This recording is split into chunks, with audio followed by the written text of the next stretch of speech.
from the conservatives kasi doon talaga dinadala ang peace orders ng AMS. So ito ay scheme dating Speaker Martin Romualdez. Yes. O ayan ha, dito nyo na ako sa executive session. Pero anong issue nga? Maraming issue sa akin. Ang kaso pa lang yan. Pero we have around 5 to 6 cases lined up.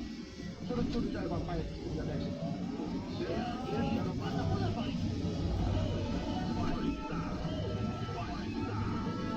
Kaugnay niyan, iginit ni Ombudsman Boying Remulla na hindi ito maaaring pag-inhibit sa anumang iniimbestigahan ng kanyang opisina. Sa programang executive session sa DZRH, sinabi ni Remulla na katungkulan ng Ombudsman ang hingkalang bayan laban sa korupsyon at isunod sa saligang batas. Anya paano maparurusahan ang sangkot kung mag-iinhibit ito sa investigasyon. Una rito inilig ng kampo ni dating House Speaker at State Representative Martin Romualdez sa Ombudsman na mag-iinhibit ito sa preliminary investigation ukol sa flood control scandal dahil sa umano'y pattern of prejudgment. Sagot pa ni Remulla sa abogado ni Romualdez na nagsabing mag-iinhibit siya bumalik sa law school. Prosecutors are supposed to sign Ngayon, ano ba ang office of the Ombudsman? Ang origin po namin sa Pilipinas, Tanod Bayan. Tama. Kami ang pantay ng bayan. So para ang mga corruption ay mabantayan, mga abuso, mga pangyarihan, ay maawat natin, matigil natin, at maparasahan. Paano natin mapaparasahan yung pag-iibigan? Duty mo yan eh. Yan ay katungkulan po namin sa saligang batas. Saligang batas, ay importante. Saligang batas. Ngayon, yung nagsasabi niya, absent siya, tinuturo siya sa absent siya. Sa iba pang balita, itinanggi ni National Bureau of Investigation o NBI Director Melvin Matibag na may halong pamumulitika ang raid sa ABP bar sa Pasig na may kaugnayan umano sa pamilya ni dating Congressman Mike Defensor. Ayon kay Matibag, legitimong operasyon ang ginawa at hindi dapat itinadamay ang mga tauhan ng NBI.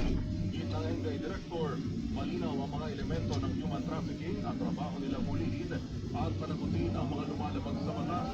Nakaharap ang asawa at anak ni Defensor sa kasong human trafficking na may-ari umano ng i-raid na establishmento. Sa una, huwag na ilalin sa usapin ng politika at huwag mong sabihin na dinala mo ang pamilya mo dahil sa politika. Ikaw ang naglagay sa pamilya mo dahil sa negosyo. Just to give you a background ba din, nung aming Philippines Parapos ang pangalan pala nito ay yung at yung taas doon na nagsimula ng politika. Napansin ko, nung kami pumasok doon, nakalang yung pangalan yung mga trophy doon na at kaya ang kwento. So, what do you do?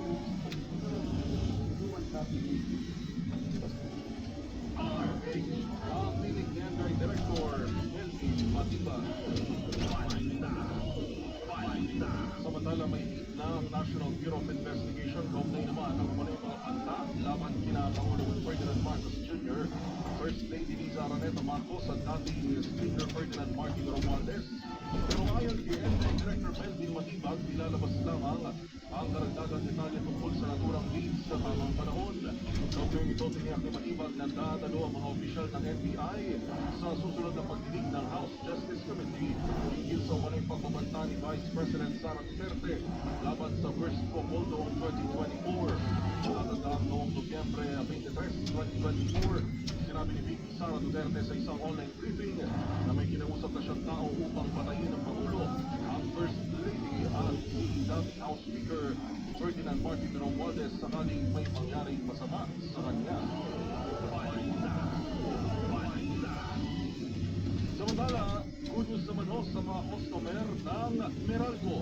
Posibleng mo ba ang bill sa kuryente sa susunod na buwan dahil sa ipatutupad na 14 billion pesos refund na iniutos ng Energy Regulatory Commission. Sinabi ni Meralco Vice President and Spokesperson Josel Deriaga sa DZRH na simula sa Mayo tataas ng 43 centavos. Tataas pero bababa. Dito ang pinutukoy ko doon yung i-refund sa mga customer mo ng Meralco. Mula 20 centavos ay tataas daw po yan ng 43 centavos per kilowatt hour. Sabi Dilizaga, inaasahang makatutulong ito sa epekto ng mataas na consumption sa kuryente ngayong tag-init. Sa kasalukuyan, nasa 20 centavos per kilowatt-hour yung natatanggap nilang lipat. Magiging 43 centavos na ito simula sa Mayo. So, ibig sabihin yan, may additional na mararamdaman yung mga customers natin na 23 centavos na rate impact o additional lipat. So, this should be reflected as a separate line item sa susunod na buwan sa Mayo, which is around the over and going. That is very transparent and our customers will check. Samantala, kaugnay pa rin yan, ikinit ng Manila Electric Company o Meralco na sumusunod lang sila sa batas. Yan ang ikinit ni Meralco spokesperson at Vice President Joe Zaldariaga tungkol sa mga karagdagang singil sa electricity bill na po sa kanilang mga customer. Sa special on Saturday sa DZRH, ipinaliwanag ni Zaldariaga na mandated cost subsidies at buwis ang mga ito na kanilang i-re-rebate sa kaukulang mga ahensya ng gobyerno. Dagdag pa niya na lahat ng electric utilities sa bansa at hindi lamang ang Meralco ang nagpapakapag dito. Kabilang na nga rito ang lifetime rate discount para sa mga kwalipikadong low-income customers. Hindi ng senior citizen discount, 15 tariff allowance of people at green energy auction allowance. Ito yung napupunta sa mga beneficiaryo ng program. Ito lang nila na mandated ito kaso na ilalim ng mga ito na nakatalog ito. At actually ito, matagal na ulat na patupad will use that ito ang implemented. Not only by Meralco kaso but the whole industry, the various distribution, itong mga electric mo.